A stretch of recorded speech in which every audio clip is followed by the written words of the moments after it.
సాధు కొనసాగించగలిగిన సార్కి నాకు డిఫరెన్స్ అనేది is not only the advocate practice.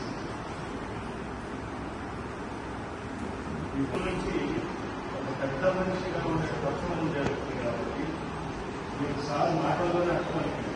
చాలా చక్కటి భాషలో చాలా సరళంగా ప్రతి వాక్యము కన్స్ట్రక్షన్ జరుగుతుంది.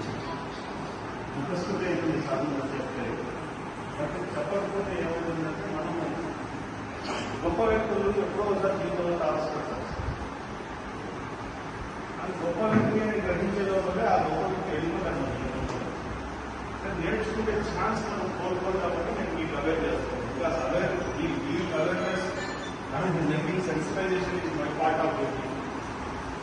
It's better to listen and to persuade it. Even in the course and outside the course. By which we could learn something.